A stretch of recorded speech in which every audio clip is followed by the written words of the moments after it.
Alors bonjour à tous, bonjour Georges, bienvenue dans cette 26e vidéo, sixième volet sur les pierres. Alors Georges, on parle beaucoup de recharger une pierre dans un dessin de la fleur de vie ou dans une coquille Saint-Jacques qui ne sont qu'en fait que des ondes de forme. Alors tu voulais éclaircir quelques points à ce sujet? Tout d'abord, c'est quoi une onde de forme? Ah oui, tout d'abord, c'est plus vraiment...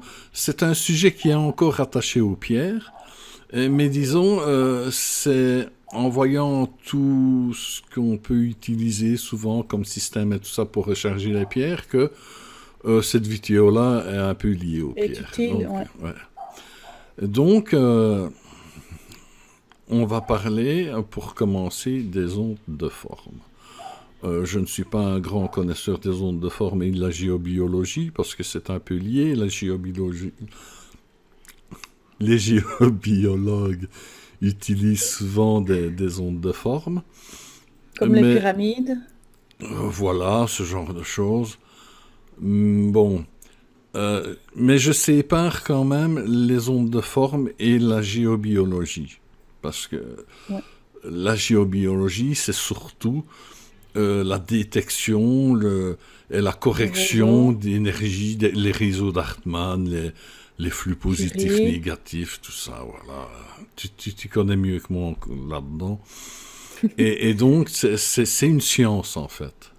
Oui, C'est une exactement. science, et comme sont les ondes de forme. Mais ici, nous allons démystifier et corriger un petit peu le petit monde des ondes de forme avec le petit monde des pratiques spirituelles. Parce qu'il Mhm. faut faire une part, même si parfois ça peut se rejoindre, il faut quand même faire la part des choses entre ce qui est scientifique et ce qui est Et spirituel. spirituel. Donc, les ondes de forme, qu'est-ce que c'est? Eh bien, une forme émet une énergie, un flux d'énergie qui est structuré selon la forme. Hmm? Donc, on fait des formes synthétiques, comme tu disais, on fait des pyramides, on fait diverses formes Oui. pour générer une énergie. Ce qu'il faut savoir, ce qu'il faut savoir, c'est que euh, une forme dans la nature est quelque chose qui est généré par une vie. Et pas Une, son inverse. et pas l'inverse. Donc la forme de vie étant ce qu'elle est, va générer une forme.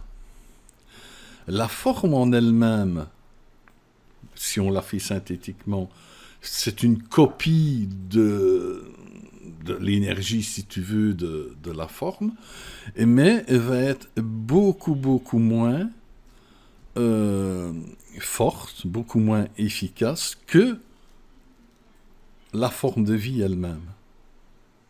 On- Donc c'est une forme de carte d'identité d'un être vivant, mais ce n'est pas lui réellement ça. Voilà. Quant à la carte d'identité de quelqu'un, tu n'as pas c'est pas la personne. C'est différent. Ça me fait C'est un peu penser au tableau de Magritte. Il avait peint une pipe et il avait écrit en dessous, ceci n'est pas une pipe. À l'époque, ça a fait un tollé général, personne ne comprenait, mais en fait, il avait tout compris, l'homme. Il avait tout compris. Ceci est le dessin d'une pipe. Ce n'est pas une pipe. Et en fait, dans les ondes de forme, c'est exactement ça. C'est la même chose. Il y a quand même un souci avec les ondes de forme synthétiques, qui sont, je suis à peu près sûr que les formes de vie, les ondes de forme sont étudiées à haut niveau, et qu'on va multiplier leur puissance avec des ondes électromagnétiques, des énergies qu'on y rajoute et tout. Oui. Mais c'est de la science. Et la science, par rapport au spirituel, a quelque chose de particulier. C'est que la science va générer des ondes de forme sûrement très puissantes, mais qui font aussi bien le mal que le bien. C'est un rayonnement bien précis et qui a tel effet. Et ça peut être le meilleur comme ça peut être le pire. Tu vois? Comme un scalpel. Un scalpel, ça peut être le meilleur pour enlever quelque Oui. chose Ça peut te proprement. sauver la vie comme ça peut... Ça peut te Hein? Ouais. Donc, mais une forme étant liée à une vie, elle module ses effets, sa puissance, elle est toujours bénéfique. Tu vois? D'accord. Ça, c'est une grande différence. Et donc, comme je disais juste un petit peu avant, eh bien, la forme d'une forme de vie active est beaucoup, beaucoup plus puissante qu'une forme synthétique. Et beaucoup plus sage, réfléchie, elle est spirituelle. Alors, Euh, on a beaucoup de formes de vie, comme tu dis, ou d'ondes de forme qui sont liées à la suite de Fibonacci, au nombre d'or et à la géométrie sacrée. Qu'est-ce que tu peux nous dire là-dessus? eh bien, c'est-à-dire que la vie ne vient pas du néant, elle vient de structure, elle ne vient pas du hasard. Et donc, on peut dire que toutes les formes de vie naturelles, eh bien, sont issues, contiennent les nombres d'or et tout ce que tu veux dire, toutes ces structures naturelles. Mhm. La nature, la nature vient des structures divines, donc forcément, elle porte en elle. Maintenant, il y a des altérations qui peuvent être dues à une génétique, surtout à l'heure actuelle avec tout ce qui est empoisonné et tout ce qui est perturbé partout. Donc, tu peux avoir des éléments de la nature qui ne sont plus dans les nombres d'or. Il y a des distorsions et des modifications, mais bon, ça, c'est particulier. Et pour revenir aux pierres, c'est pour ça que tu conseilles le plus possible les formes, de ne pas acheter des pierres retaillées ou refacettées, mais au contraire le plus brut possible. C'est justement parce qu'elles émettent un genre d'onde de forme. Exactement.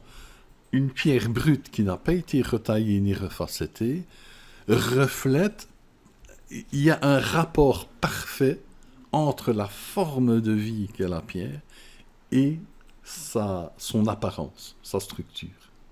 Ça, c'est important. Maintenant, juste refaceter une pierre, je ne vais pas dire que ça va modifier énormément, mais il y a une différence que je pense qui pourrait être importante. Ouais. Elle garde sa signature énergétique divine, Elle en est à fait. 100% en fait. D'accord. Tandis que si on retouche sa surface, eh bien, elle perd des pourcents. Je ne pourrais pas dire combien, mais ça peut être important. Et plus on retaille une pierre, plus ça peut être limitatif. Par Ok. exemple, on trouve souvent des pierres qui sont tellement retaillées qu'on n'a même plus d'idée du flux vers le haut, vers le bas, de quelle manière se fait le flux. On perd en qualité. On perd vraiment, on perd beaucoup, beaucoup. D'accord. Alors aussi, il y a la coquille Saint-Jacques qui est en lien avec les nombres d'or et les archétypes divins. Qu'est-ce que tu penses des personnes qui recherchent les pierres dans les coquilles Saint-Jacques? Ah, voilà. Nous arrivons au domaine qui est vraiment dans le sujet de la vidéo. Il y a une mode, par exemple, avec les coquilles Saint-Jacques. On dit, voilà, c'est les nombres d'or, c'est magnifique, c'est bien. Et ça purifie et ça recherche les pierres. Je veux dire, c'est tellement cool, quoi. Moi, j'aimerais bien aussi, hein. Euh, c'est tellement facile, tu n'as rien à savoir, ni à te tracasser de rien, tu tapes tes trucs dans... mais seulement, voilà. Il faut savoir ce qu'est la coquille Saint-Jacques et tous les coquillages et les objets qui sont maintenant. Ils sont bénéfiques. Ils Oui. ont les nombres d'or, ils ont une structure. Il ne faut pas dire que c'est zéro. Ça représente une énergie positive. Bon. Ouais. Mais qui n'aura absolument rien à voir avec la puissance d'un cristal. Ça n'a absolument rien à voir. Donc, alors tu dis qu'il représente aussi les archétypes divins. Pas vraiment. Euh, Théoriquement, à la base, oui. Il faut savoir, un archétype divin est une forme de vie qui a, et comme on dit, je ne sais plus le terme qu'on va employer, mais on va parler plus simplement, qui est passé au-delà du stade de la base naturelle. C'est une évolution spirituelle de la forme de base naturelle. Donc, dans les archétypes divins, si vous avez les coquilles Saint-Jacques, elles seront assez différentes que celles que vous avez ici. Ici, on est dans un monde école de vibration X, stable, Oui. et tout ce qui s'y trouve ne sont pas des archétypes divins. Ce sont des bases qui peuvent devenir un archétype divin. Attention, il y a une grande différence. Donc, n'étant pas un archétype divin, la coquille Saint-Jacques, mais étant une sécrétion d'un animal, parce que c'est pas l'animal, c'est une sécrétion. Dit comme ça. Oui, oui, c'est vrai que nous on fait des sécrétions aussi, mais on purifie pas grand-chose avec. Mais par exemple, mais il y a quelque chose qui joue quand même. Il y a quelque chose qui joue quand même. C'est que on va prendre le cas d'une coquille Saint-Jacques. Si vous vous promenez dans une petite ruelle à l'arrière d'un restaurant et que vous voyez des coquilles Saint-Jacques dans une poubelle, elles n'auront pas le même rayonnement énergétique que la coquille Saint-Jacques que vous achetez dans une boutique ésotérique, bien propre, bien emballée, que vous allez... Oh, c'est magnifique, c'est très beau. Hein? Vous allez la placer sur une petite table en marbre, là, et vous allez... sur un beau petit dessin, vous allez placer... Donc, elle va avoir un autre rayonnement. Et ce rayonnement provient de la personne. Mm-hmm. La coquille Saint-Jacques va attraper une énergie supérieure à celle qu'elle a naturellement, de par l'humain qui a son attention sur elle. En fait, les coquilles Saint-Jacques ou les symboles ou la plupart des choses comme ça sont en fait des catalyseurs de notre énergie. D'accord. Tu vois ce que je veux dire? Oui, donc en fait, c'est comme une partie morte, comme les reliques religieuses. Ça finit par créer un égrégore avec les intentions et les prières portées par les fidèles. C'est la même chose. C'est l'intention que tu y portes qui modifie la structure vibratoire de l'objet. Exactement. Exactement. Donc, tu as, premièrement, apparaît dans ton esprit un intérêt particulier sur le coquillage, selon ce qu'on t'a dit, selon beaucoup de choses. Donc, ouais. tu fixes ton idée, ton ressenti sur cet objet, qui lui-même, vu cette idée, elle va se relier à l'égrégore correspondant. Donc, en réalité, une coquille Saint-Jacques à laquelle on accorde beaucoup de confiance et beaucoup de soins va forcément produire un effet. Je le rappelle encore, qui sera bien moindre qu'un cristal ou qu'un mandala, on en parlera après, mais il y aura un effet. Mais ici, nous parlons de spirituel. On ne parle pas d'efficacité vraiment de ci ou là, on parle du chemin spirituel. Tant que vous êtes dans les égrégores et que vous êtes dans les rituels, parce qu'un rituel, c'est la même chose, ça sert à cristalliser, à canaliser ton attention, à te donner confiance et parvenir à te faire générer de l'énergie par un rituel, par une fausse confiance en soi et des fois des informations qui sont fausses. Mais donc, même si ça peut avoir un effet intéressant, on est dans le monde de l'égrégore. On est dans le placebo, exactement. C'est du placebo. Le placebo est efficace parce qu'on dit placebo, on dit c'est rien. Mais non, le placebo, c'est quelque chose qui peut être très... Ça peut guérir des gens en médecine. Donc, mais... Quoi?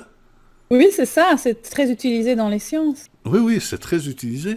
Et donc, mais nous sommes dans l'illusion. Ce qui veut dire que spirituellement parlant... On n'évolue pas, on stagne. Tu ne comprends pas les choses. Tu ne produis pas l'énergie de manière consciente et juste. Tu comprends? Tu te réfères à un objet plutôt que de croire en ta propre lumière. Tu te soumets à une croyance, tu te soumets à des rituels.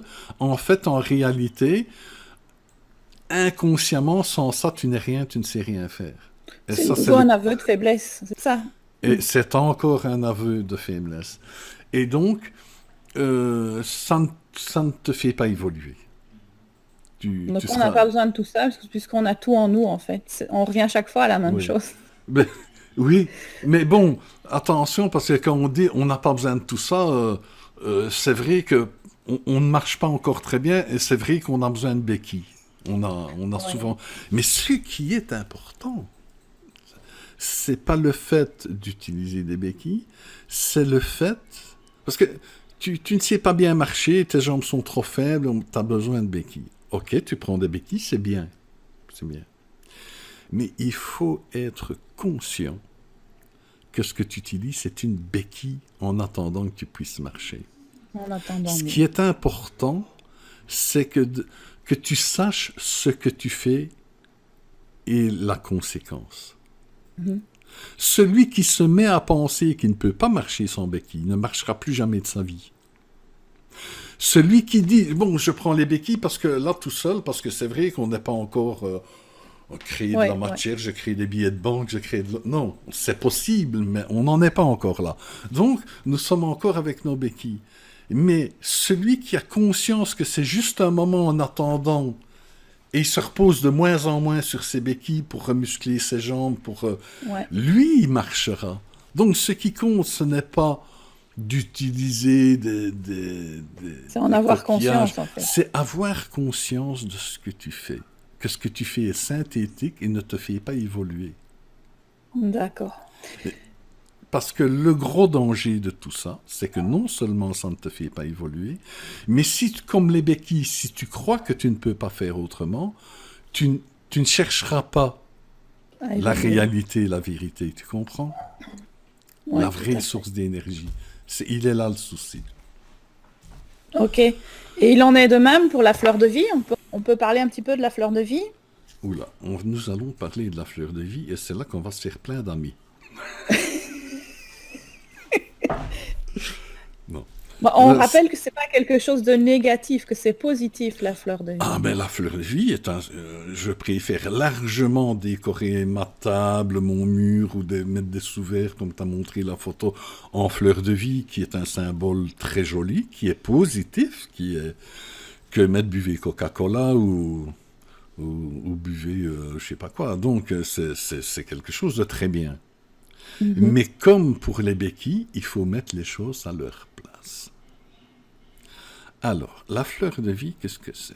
Bon, on l'a trouvée dans des temples, des tombeaux, enfin En je passe, Égypte. bon. Ouais. Donc, c'est un schéma, qui n'est pas en 3D, qui est à plat.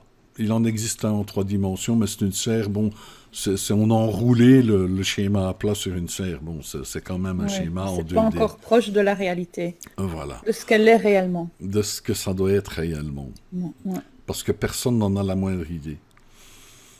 Enfin, on m'a montré des trucs avec la fleur de vie, et c'est vrai que c'est quand même vachement différent que le beau petit dessin qu'on a là. Bon, alors, qu'est-ce que ça montre, la fleur de vie? La fleur de vie, je vais parler simplement en raccourci, ça montre, d'après ce qu'on dit, la structure mère. Mhm. C'est la structure que le divin pur utilise pour générer de la matière, pour organiser, hein, pour parler simplement les choses et devenir... c'est comme tu disais, c'est l'ADN en fait. Et c'est le dessin de l'ADN de la 3D, comme nous, l'épigénétique représente l'humain. Voilà. Seulement, voilà. D'une part, d'une part, le dessin de la fleur de vie n'est pas vraiment représentatif de ce que c'est la fleur de vie. Donc, ça ne peut pas être vraiment un contact avec la dite fleur de vie. Ça, c'est déjà une chose. Deuxième chose, la fleur de vie n'est pas dans notre schéma d'évolution d'incarnation. Pour faire plus clair, je vais prendre un exemple. J'ai une voiture qui ne va pas bien, et il faut que je m'intéresse à la mécanique pour la faire tourner bien. Donc, je vais apprendre la mécanique, je vais regarder, je vais... Bon. Eh bien, si je m'intéresse à la structure de l'atome de l'acier, je suis pas encore prêt de faire bien tourner ma voiture avec ça. Tu comprends ce que je veux dire? La fleur de vie, Oui, c'est un peu ça. C'est quelque chose de très bien, de très positif, il n'y a pas à douter de tout ça. Mais ça ne nous concerne pas dans ce que nous on ça, fait. ça ne Tu nous comprends? aide pas. Ça ne nous aide pas, ça ne peut pas nous aider. Ce qui nous aide, ce sont les archétypes divins, qui sont la voie à... C'est un exemple de ce qu'on peut créer en étant en accord avec le divin. Tu vois? C'est quelque chose qui nous tire vers l'eau et qui nous concerne. On peut le faire. Tu vois? Ça nous concerne directement, c'est en nous. Les archétypes divins naturels sont en nous. Et il y a un lien entre la fleur de vie et les archétypes divins? Non. Non, non. Il y a sûrement un lien quelque part, tout est lié. Mais je veux dire, en ce qui nous concerne dans notre expérience présente, et dans les éléments qui peuvent nous aider à avancer, la fleur de vie n'est d'aucune utilité. Comme la structure de l'atome de la molécule d'acier n'aide pas le garagiste. Tu vois, c'est un petit peu le même rapport. Mhm. Voilà, ça. Alors, pourtant, quand tu vois les médiums, etc., avec une photo, ils arrivent à entrer en contact avec la personne, avec le décédé. Pourquoi ça ne se passe pas comme ça avec les ondes de forme, que tu n'arrives pas à accéder Eh bien, parce que, premièrement, le décédé, c'est quelqu'un qui te concerne. C'est un humain comme toi qui fait des expériences comme toi. Tu es directement ou indirectement concerné par l'autre être humain. Tu es dans le même Oui. plan, tu es dans le même système d'évolution. Une chose. Deuxième chose, quand on te montre une photo, c'est vraiment le reflet de ce qu'est la personne. C'est comme un Mhm. numéro de téléphone. La fleur de vie, personne ne sait en réalité comment elle est. Donc, c'est comme si tu dirais, je voudrais que tu contactes cette personne-là qui est décédée, et la photo est floue. Tu ne vois rien. Tu vois? Ou alors, un dessinateur va dire, ah oui, mais normalement, il a deux yeux, il a un nez, il te dessine. Mais ça n'a rien à voir avec la personne, tu vois? Euh, Ok. des- Donc, il y a deux raisons pour lesquelles la fleur de vie n'est pas aussi efficace qu'un cristal. C'est que premièrement, le numéro de téléphone n'est pas juste, et que deuxièmement, dans sa nature, dans l'incarnation, elle ne nous concerne pas directement. Tu vois? Mhm. Voilà deux raisons. Maintenant, je sais qu'il y a des gens qui vont dire, ah oui, mais au pendule, et puis aussi j'ai mesuré l'énergie et tout ça. Mais c'est comme pour le coquillage, ce sont des énergies que l'humain attribue à, au dessin. Donc, tu ne te connectes pas à l'archétype divin ou à l'onde de forme en elle-même, mais à son égrégore. C'est exactement ça.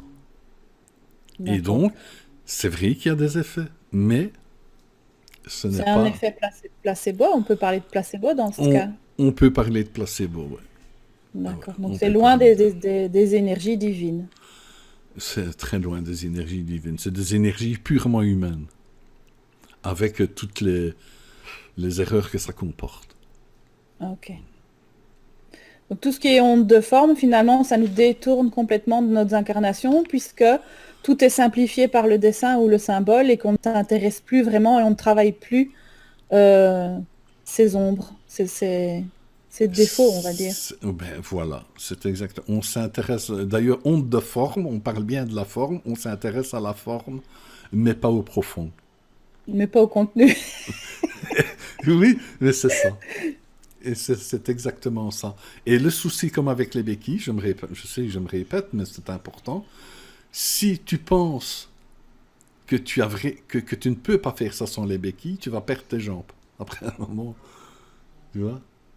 D'accord. Il faut être conscient de ce qu'on fait. Maintenant, quelqu'un qui veut faire ça, qu'il le fasse, il n'y a pas de souci. Il ne se sent pas assez en confiance, il n'est pas encore assez, il n'a pas assez de confiance en lui, tout ça. Bon, il va utiliser ça, mais il faut qu'il sache que c'est en attendant de trouver la confiance en lui et de trouver le contact avec les archétypes divins.